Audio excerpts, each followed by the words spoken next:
Okay.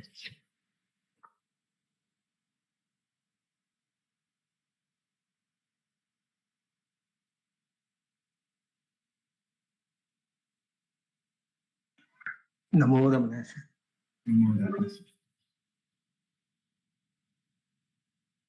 ध्यायेत् शारदचन्द्रसुन्दरमुखम् ताम्रारविन्देक्षणम् भक्ताभीष्टवराभयप्रदकरम् कौपीनमात्रोज्ज्वलम् स्वात्मानन्तरसानुभूतिविवशम् सर्वानवद्याङ्गकम् श्रीमन्तं श्रीरमणीश्वरं गुरुवरम् योगासनाध्यासितम् ध्यायेत् श्रीरमणीश्वरम् ध्यायेत् श्रीरमणीश्वरम् ध्यायेत् श्रीरमणीश्वरम्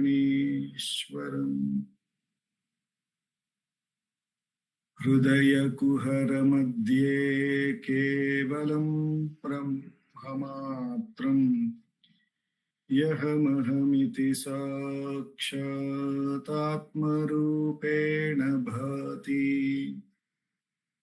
हृदि विषमनसा स्वं चिन्वतामज्जतव पवनचलनरोधा आत्मनिष्ठो भवत्वम्. Namo Ramana. In this Tuesday's self-enquiry session from Ramanacentre Center for Learning, Bangalore, we have been reading and meditating on the reminiscences of Mahakrishna Swami in the form of the book Years in the Presence of Ramana, my Master, wherein he has captured his stay at Ramanashramam. And this has been published by our center and originally edited by our founder president, Sri A.R. Natarajanji.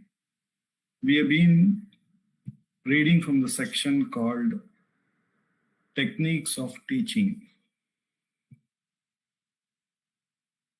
Mahakrishna Swami says, at first sight, one could believe that Ramana was only a kind person, gentle, a sage that united some devotees and received visitors.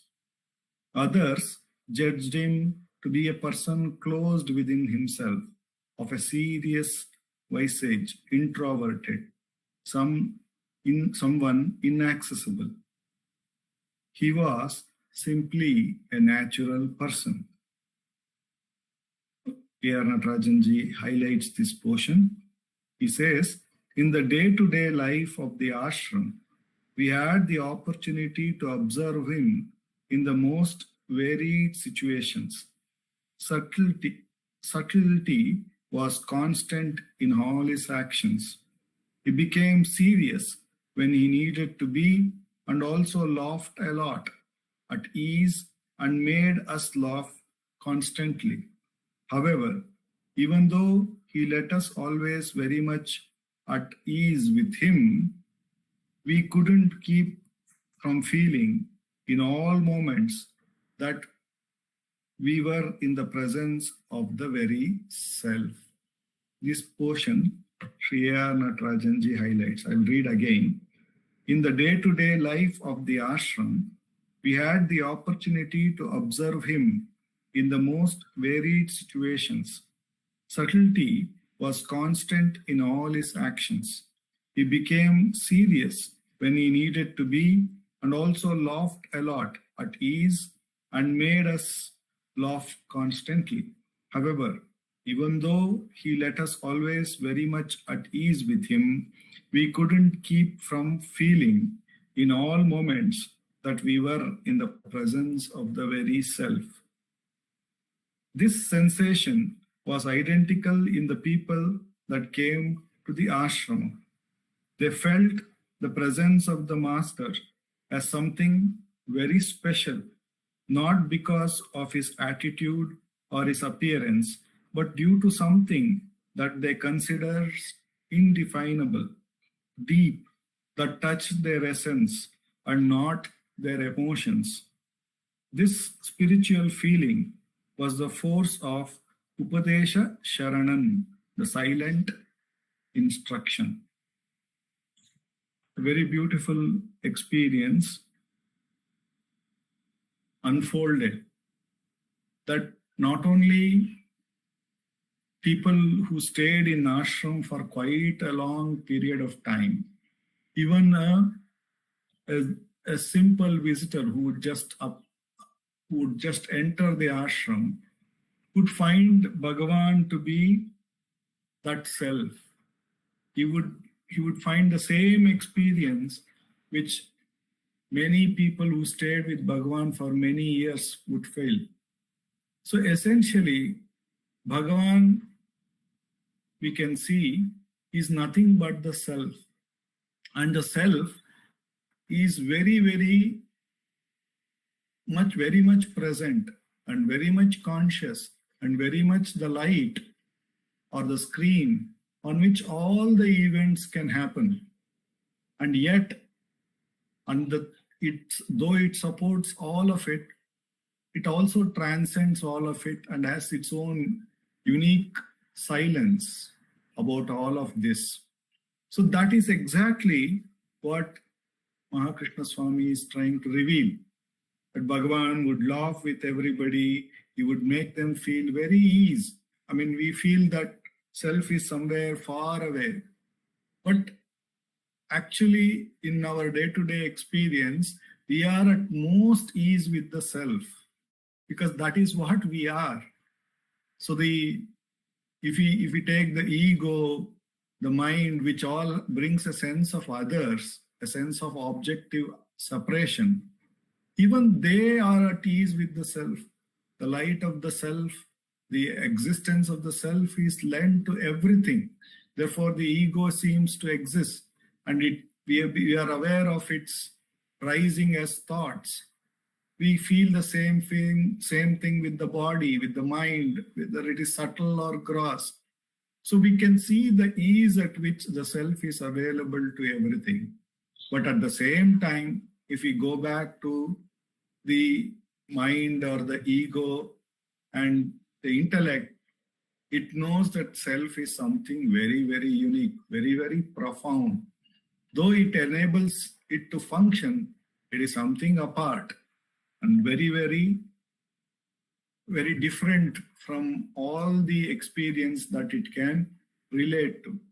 So that is exactly how Bhagavan, if you were to bring that subtle plane into the gross plane of this universe, and that is how the experience was. That's how Mahakrishna Swami is capturing. Bhagavan was the self, and everybody could do whatever they want to, and he would be at ease with all of them. He would make them laugh. He would be there constantly with all of them. But they all knew that Bhagavan's presence was something unique, was something very special as the self. But the same experience was not only for those who were accustomed with Bhagavan, but it was true for everything new. And we see the same thing with the self. Any new experience that we may come across, we will find that the light of Brahman is available for it. The light of self is available for it. The existence is available for it. So it is something that we can understand, that Bhagavan was nothing but the self manifested. So we go on to say that they felt the presence of Master as something very special, not because of his attitude or his appearance, but due to something that they considered indefinable, deep, that touched their essence and not their emotions. So this is the thing. The self is the substratum. And when they come in touch with that very self, they come in touch with their own substratum. Therefore, that substratum is bereft of all these emotions and various other things. And that makes it very, very unique. So here in this paragraph, we can very much relate to that. The silence presence of the self and the silence availability of the self to everything, and yet it is transcendental of everything at that very moment. That is exactly that is being captured here, and that is the best way to teach about the self. So the Mahakrishna Swami calls this as the silent instruction, the natural instruction. There is nothing to be said about something which is very, very natural. So, and he also goes on to say, he was not like many people would find him, that he was gentle, like a sage or others, and some would find him very introverted, some inaccessible, and all of that. But Bhagavan was very, very natural. Bhagavan was very, very natural. The self is so natural that it is available 24/7, and that alone is. But due to the wrong ideas, due to the ignorance of limiting that self to a name and form, and getting limited to those ideas, we try to find that the self has to be again an objective experience, and self is something apart from me. So, but in contrary, the self is the most natural truth, most accessible truth. That is what we are verily here and now. All we need to let go is this unnatural ideas and concepts that rise from time to time because our attention turning outward and valuing names and forms more than the subtle experience, the silent presence which is behind all of it. That is what we can make out from this paragraph. Continuing on it, Mahakrishna Swami says, Bhagavan Sri Ramana did not use complicated texts to orient people on the path of spiritual consciousness. His teachings were eminently practical. He only expounded a theory when he responded to specific needs and questions of the devotees and as necessary ways of practice. It was through silent instruction and his behavior that he transmitted the teachings, and in the small daily tasks that these teachings were lived, which are not philosophy in the full sense of the word, since Ramana did not orient people to think of a solution to the problems, but to eliminate thought. So here it is, another beautiful explanation of what Bhagavan taught us. It is not about thinking, whether about the problem or about the solution. But to whom is this? To recognize that substratum, that truth, which alone is. And that is the whole purpose of all the spiritual journey. And that requires no complicated explanations or orientation. When we turn outward, when we turn towards object, only thing we are doing is in a hope to experience some remedy or some happiness from that object. If we are in a problem and we hold on to some idea, it is in the hope of a remedy from that idea to overcome this problem that we are facing. And we get entangled in this loop. Whereas what Bhagavan's teaching was, all of them are emerging, sustained, and also perish in the underlying truth. In that is the underlying truth is the common thread between the problem, between the solution, and the absence of the problem and the solution. So we have to have faith to only rely on the substratum, and that is which alone is all of these pictures which appear and disappear is not to be looked for or not to be attached to.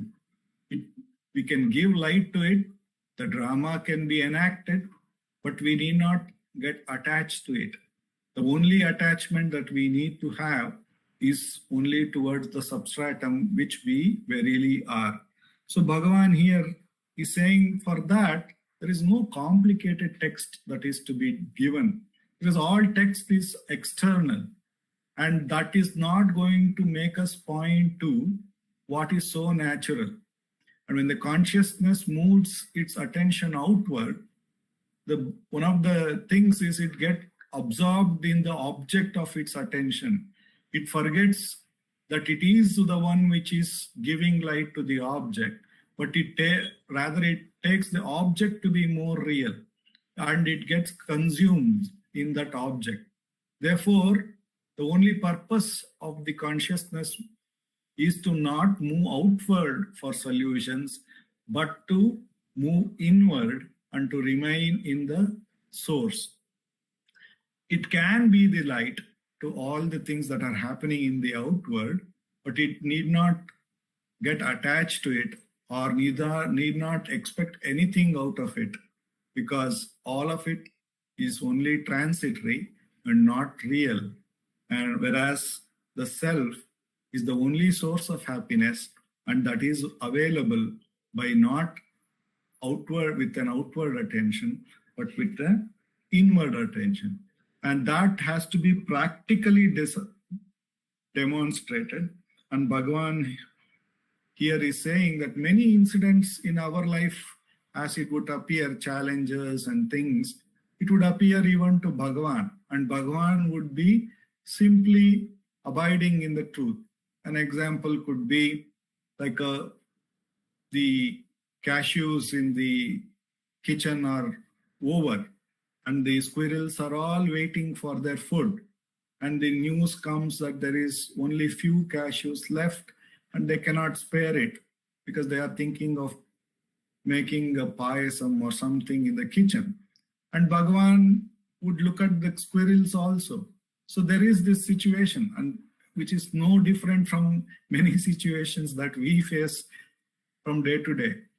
On the contrary, we would use our power, we would use our influence to force the kitchen to give the cashews. Rather, Bhagavan would say, what can I do now? Because this is what is the thing.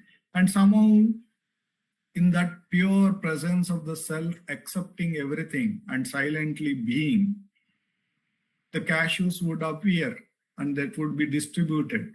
And in that way, even the payasam would get prepared and the squirrels would also get their part of the food. So Bhagavan is saying that the self, being the self at all times, is the only real spiritual thing. That is the real Atmanishtha. And that alone is the real remedy, not any form of thoughts. So Bhagavan in these two paragraphs is revealing the highest truth, that the self alone is, and the self alone is to be, one needs to abide in at all situations. And with Bhagavan's immense grace, with which alone we have come to this most direct path for the next 15 minutes. No matter how many thoughts come and no matter what is the nature of those thoughts, we should diligently inquire to whom is this? And it obviously reveal it is for me. And therefore it also reveals that instead of me attending to my own self, I am attending to something which is outside, a form of a thought. Therefore, by inquiring, who am I? Bhagavan takes our attention back to the substratum, back to that pure existence, pure consciousness which is shining uninterruptedly, and rely on it. And by repeated practice, Bhagavan assures that the self alone remains, the self alone rises and shines as I, as the real I. So, with Bhagavan's immense grace, let us practice self-enquiry for the next 20 minutes.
Om Namo Bhagavate Sri Ramana. Namo Ramanaka.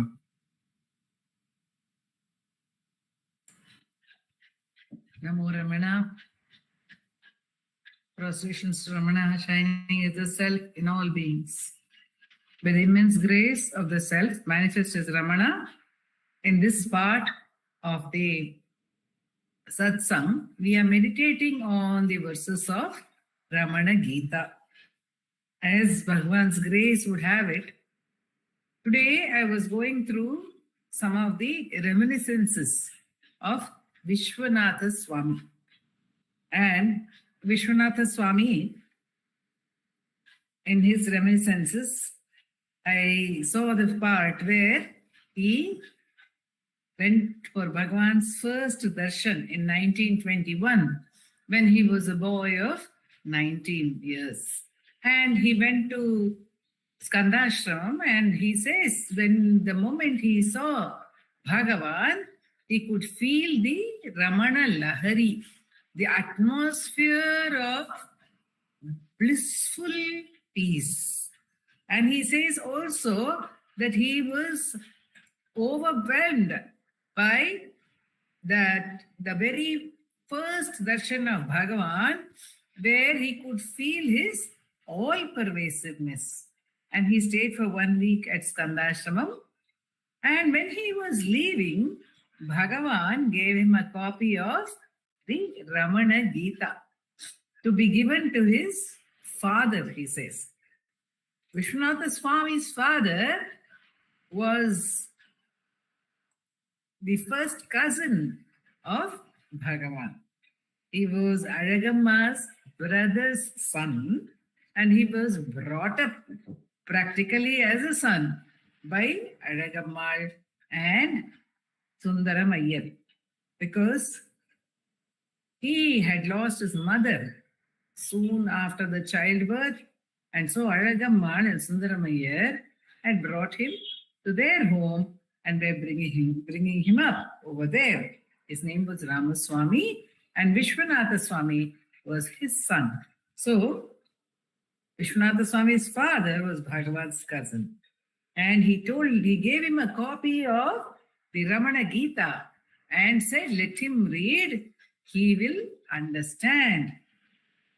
What happened is that Vishwanatha Swami himself also read especially it is said, he read the 18th chapter of Ramana Gita, on which we are now meditating. And reading that chapter and meditating on that chapter, in which Muni sings the glory of Bhagavan, Vishwanatha Swami was so engrossed in that glory that he decided to dedicate his entire life to being in Bhagavan's presence. Dedicate his life to Atma Sadhana. So, such is the impact of studying the glory of Bhagavan. It gives us so much of faith in the fact that he is completely in charge of our lives. Such is his magnificence. In other words, Sadhu Swami says, when my father is Ramana, who is carrying on his shoulders the sun, the moon, the stars, and the entire universe, what fear do I have? Do I have to turn to anyone else for anything in life? And Kunju Swami also says, we are the children of the Emperor of Emperors. What want or what need is there for us? What lack is there for us in our lives? So we are meditating on the Muni's verses of praise of Bhagavan in the 18th chapter of the Ramana Gita, and we had looked at the first two verses where Muni says, Varaparashara Gotra Samudbhavam Vasumati Sura Sangha Yashaskaram Vimala Sundara Pandita Nandanam Kamalapatra Vishala Vilochanam. Then we saw that the earth has become famous because of Bhagavan's avatara over there. In other terms, what is it? That the earth, this body, is said to be the earth or the kshetra or the bhumi. When Bhagavan's presence is awakened within us through self-enquiry, then we get back to the source. What happens is that this body itself becomes the place praised by the suras, by the devas. In other words, this body becomes the heaven. Muruganar Swami says, Ihame parama iyalsi rirayat ahame ahamaha amaindadive. So, to invoke Bhagavan's presence in our heart is the way which Bhagavan is showing us. He says, Arunachala Ramana is the awareness shining in the hearts of all beings, and one should search, one should turn within, turning the mind within through melting love. Parival ula muruganala paranarndidu arndidu. Enquire, enquire, reach the source. The source of what? That ashrama, Arunashaila Gatashrama Vasinam. Arunashaila Vasinam. Bhagavan is the one who is abiding in Arunachala. And what is Arunachala? Arunachala is not only, he is the Bhu Hridaya, says Bhagavan. It not only means that Arunachala is the physical locus of this earth. It means Arunachala is the Hridaya within every one of us. And one turns back to this Hridaya and finds Bhagavan is residing ever at this Arunachala. Ramana, one of the devotees, David Frawley says, Bhagavan is that Aham Spurana, which is governing all our lives. And Arunachala is the self. So, Arunashaila Gatashrava Vasinam Paramahamsam. He is the great swan. He is the one of great Viveka, great Vairagya. When we see, even Vishwanatha Swami in his description, he says, I could feel that Bhagavan was not at all attached to the body. He seemed to be moving around totally apart from the body. There was something very lofty about his presence, and he was moving around as if separate from the body, says Vishwanatha Swami in his account of Bhagavan, meeting Bhagavan at this Skandashrama. So, Paramahamsam, Ananjanam. Ananjanam is where there is absolutely no trace of this, the Ananjanam Achyutam, that which cannot be touched, that which is pure. And he says, Karunaya Dhadatam Vyavaharitam. Karunaya, out of great love, which Bhagavan has accepted the activities in this world. And in the Ramana Gita itself, Bhagavan says in another chapter that the great ones, the Jnanis, the Jivan Muktas, they perform activities in the world not for their own sake, because in Upadesha Saram also Bhagavan has asked, Krityamasti kim swasthitim yataha. If one is abiding in one's own natural state, there's nothing further for him to do. Even in Ulladu Narpadu, which is translated Saddarshanam. So, in that also Bhagavan says, what is there for aham kritimyo lasati grasitva kim tasya karyam parishishtamasti? What is left for them to do? So, Bhagavan is undertaking the activities out of pure karuna. So, whenever we meditate on Bhagavan's life, we can see the absolute compassion of Bhagavan. And we can see the glory of self-abidance.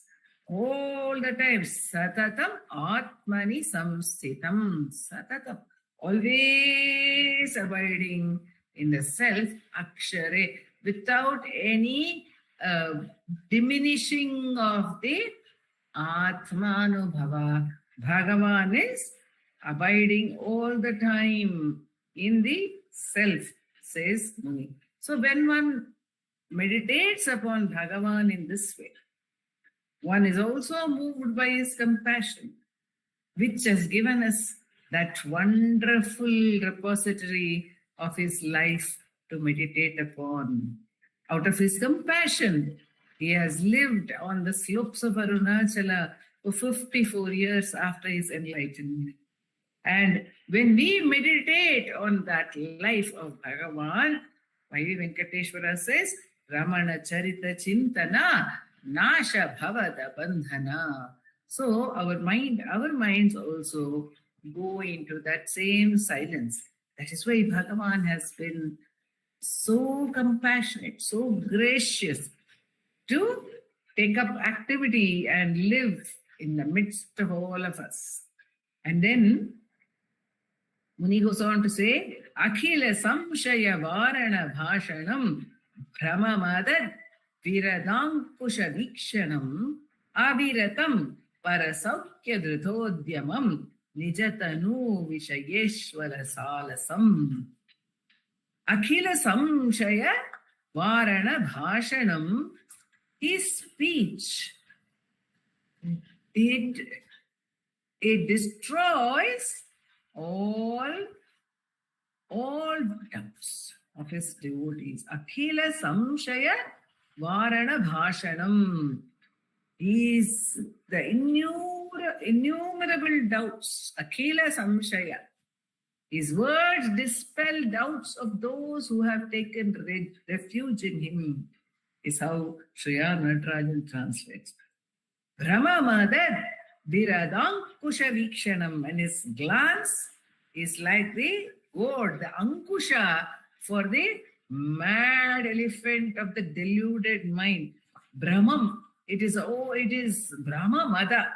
It is absolutely intoxicated by the illusion and of this separate identity. And looking at Bhagavan's eyes, even in the Ashtotram, we see Pullambuja Vilochanaya Namaha. Looking at Bhagavan's eyes, we said, when we were meditating on the Ashtotram also, Muni would say, look at Bhagavan, look at his eyes. He told Humphreys, look at his eyes. Alan Jacobs says, one of the sadhanas could be just looking at Bhagavan's picture, and then automatically the mind will be calmed because his eyes are like the Ankusha for the mad elephant. Because Bhagavan has given the story of Tattvaraya and Swarupananda, where the Guru could quell so many minds at the same time that the disciple, he wrote the Bharani on his Guru, Tattvaraya. And the Bharani is to be written only on one who has conquered 100 elephants. And the court objected, saying, how can a Bharani be written to a sage?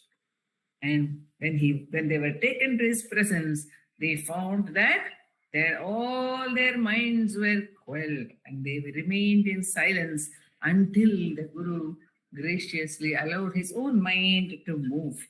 So that state, Bhagavan gives through his glance, says Muni. In the earlier chapter also, we have seen Muni describing Bhagavan's glance. Abhishitya katakshena mamidam vakyam abravid.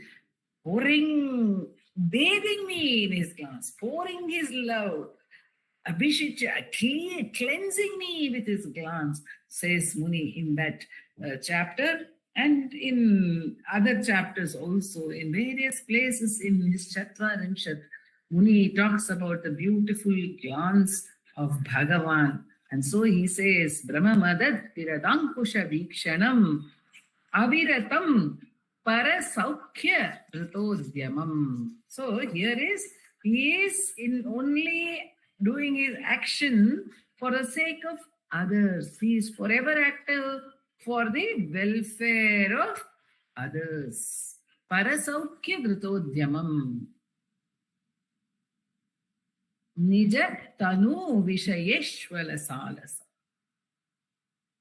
And is really totally indifferent to the needs of his own body. But for the sake of others, he is undertaking activities. Muni is repeating over here in the earlier chapter, Karunaya Dadatam Vyavaharitam. He says, here he says, Parasaukya Dhrutodhyamam, for the sake of the welfare. Why? What is that Karuna? It is for the sake of the welfare of others. But he is so indifferent to his body. We have the beautiful incident of Rangan, Bhagavan's friend, walking with Bhagavan on the hill, Arunachala hill. And Bhagavan notices that the thorn has pricked Rangan's foot. And Bhagavan says, Ranga, let me remove the thorn from your foot. And as they move forward a little distance, Rangan notices a thorn has pricked Bhagavan's foot. And he says, Bhagavan, may I remove the thorn from your foot?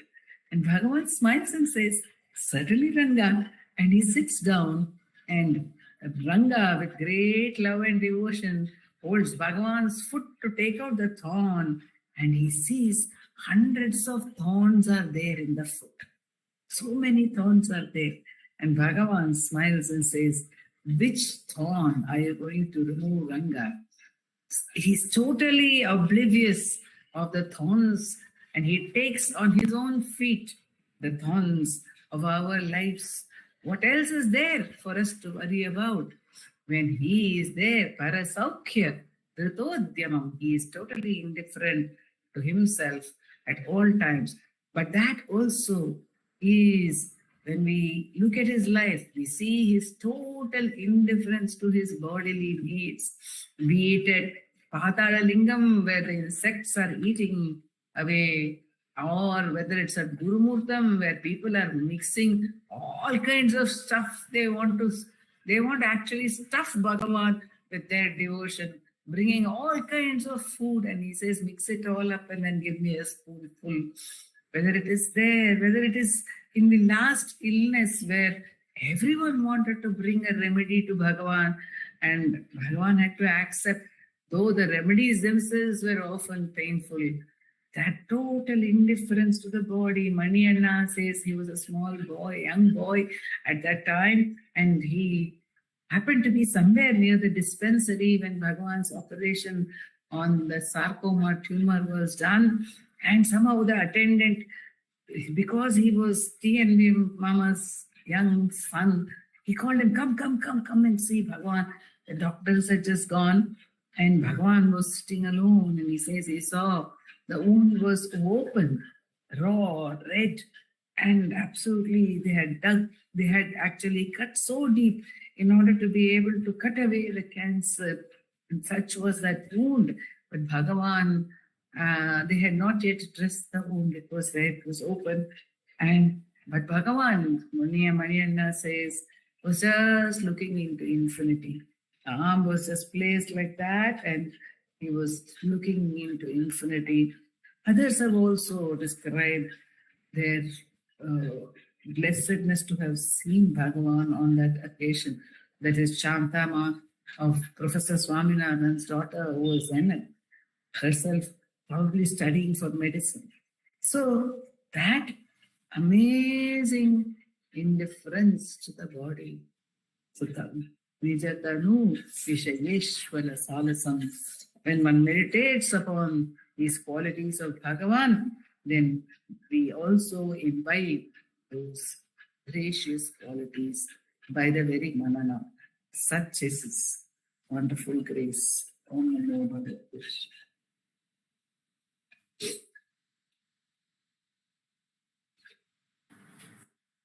Thank you, Akka.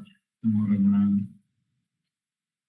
Apara Satchit Sukavaridashe Yasyormimatram Bhuvanam Samastam Guhahitam Tam Ramanam Gabhiram Chinta Vihinam Hrudi Chintayami Chinta Vihinam Hrudi Chintayami.